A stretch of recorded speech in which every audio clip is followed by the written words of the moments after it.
Good evening, viewers. Welcome to Daily News Podcast, where we bring the day's most important stories straight to your screen. From local highlights to global headlines, get ready to stay informed with us. In a shocking turn of events, the mysterious death of 48-year-old Satish from Adur Chandanakad in Kasargod has been revealed as a case of murder. Adur police investigating the incident have apprehended Satish's friend, Chidananda. Satish was discovered unconscious near a neighboring house and later succumbed to his injuries at the hospital. The post-mortem report exposed internal injuries, prompting the police to take action against Chidananda, who confessed to his involvement during questioning. Investigations unveiled that the altercation between Satish and Chidananda, stemming from their alcohol intake at Chamana Naik's residence, led to the tragic outcome. Satish's family, concerned by his absence, eventually found him in a critical state, shifting the focus onto Chidananda. This case highlights the need for vigilance and caution in social gatherings to prevent such harrowing incidents. In a shocking incident in Ahmedabad, Bhumi Chauhan narrowly escaped a devastating fate after missing her London-bound flight, Air India Flight 171, which tragically crashed shortly after takeoff. Hailing from Bharuch, Bhumi's delay due to traffic proved to be a fortunate escape, as she arrived at the airport just after the boarding process was completed. Her mother expressed gratitude for her daughter's safety, attributing it to divine intervention. The crash claimed the lives of 241 passengers and crew members, with only one survivor, British Indian Vishwas Kumar Ramesh. The cause of the crash is under investigation, with speculations including engine failure and bird hits. The nation mourns the lives lost in one of the worst air disasters in recent history, as authorities assess the tragic event. In a recent incident in Mangaluru, the Konkanadi police have successfully stopped the illegal transportation of sand. The driver Muhammad Nijam, also known as Niju, was apprehended near Patal Junction when the police discovered the sand loaded in his pickup truck. Despite lacking the required permits, he was transporting the sand, reportedly from Arkula grounds. The police acted swiftly and confiscated both the vehicle and the illegal cargo. Nitte Vishwavidyalaya in Mangaluru recently commemorated Founders Day 2025, honoring its legacy of offering top-notch education, healthcare, and impactful research. N. Vinay Hegde, the chancellor, emphasized the university's evolution and its significant contributions to rural education and healthcare. The event, virtually attended by chief guest Krishnakumar Punja, applauded the institution's noble mission of providing accessible education and healthcare in rural regions. The ceremony saw addresses from eminent personalities such as academic pro-chancellor Professor Dr. M. Shantaram Shetty and Administrative Vice-Chancellor N. Vishal Hegde. Prizes were distributed to winners of various competitions, while Dr. Shiral Hegde expressed gratitude in the concluding note. In a tragic incident, Dr. Pratik Joshi, an alumnus of Kehar's Jawaharlal Nehru Medical College in Mangalore, and his family met with an unfortunate fate. Dr. Joshi, a former student known for his hard work and friendly nature, along with his wife Dr. Komi and their children, tragically lost their lives in the Air India flight crash shortly after taking off from Ahmedabad Airport. Dr. Joshi, originally from Udaipur, Rajasthan, had pursued his studies in Mangalore before moving to London in 2021 for better opportunities. The family, comprising their daughter Mariah and twin sons Nakul and Pradyut, was on their way to start a new chapter in London. The principal of JNMC, Dr. N.S. Mahant Shetty, expressed his deep sorrow at the loss of the Joshi family, highlighting the happiness seen in the last selfie they shared with loved ones before the fateful journey. Such devastating incidents remind us of the fragility of life and the importance of cherishing every moment with our loved ones. In Mangaluru, a new special action force has been established to address communal incidents in the coastal district. The inauguration was done by State Home Minister G. Parameshwar at the guest house building near the City Police Commissionerate office. Many dignitaries, including State Assembly Speaker U.T. Khatter, District in Charge Minister Dinesh Gundarao, and top police officials like State DGP Dr. M.A. Salim were present at the event.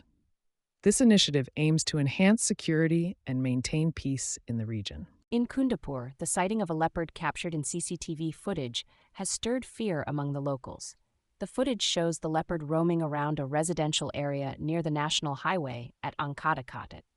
The feline was seen in the backyard of a resident named Dr. Johnson. Prompt action was taken by a security agency who alerted the residents. Concerned locals are now calling upon the Forest Department to safely capture the leopard. Over the past 5 years, the Forest Department has managed to capture 15 leopards in the region.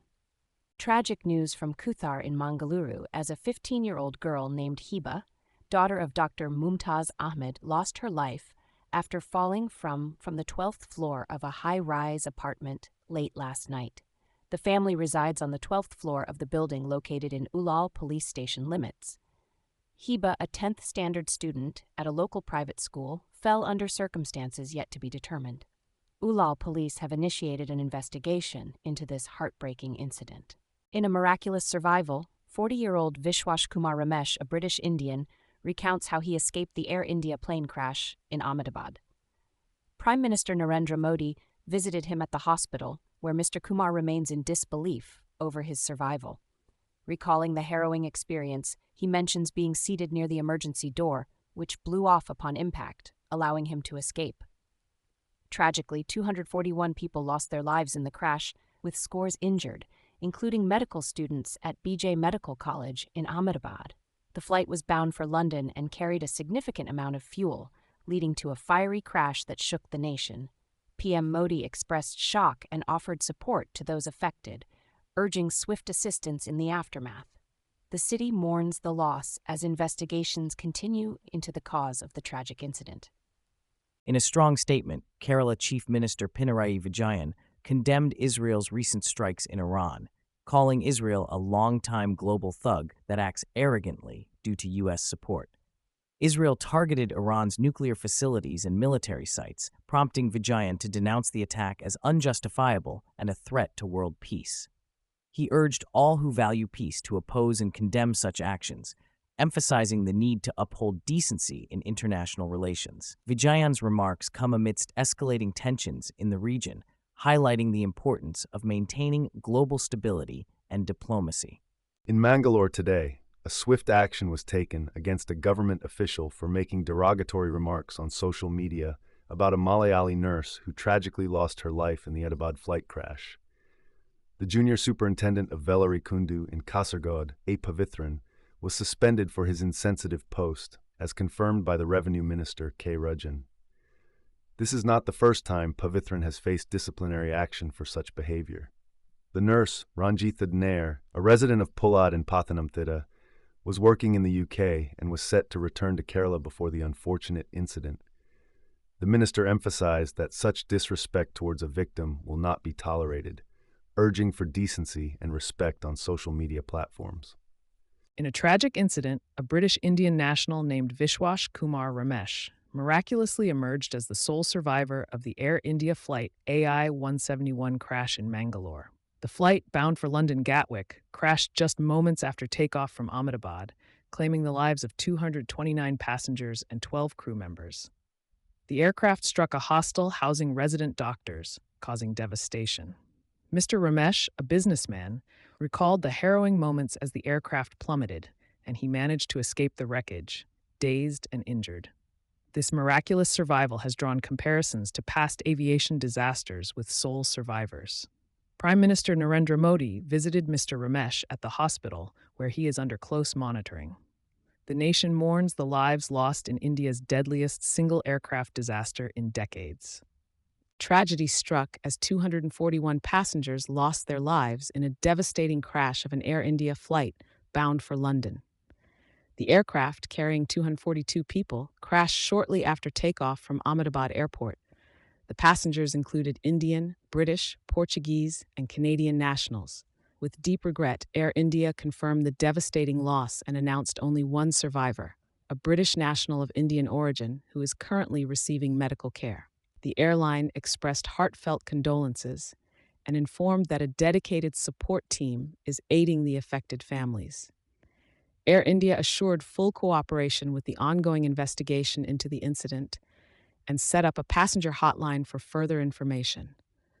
Our thoughts are with the victims and their families during this difficult time. Prime Minister Narendra Modi visited the site of the tragic Air India Boeing 787-8 Dreamliner crash in Ahmedabad, where 241 people lost their lives, including the lone survivor, Vishwash Kumar Ramesh.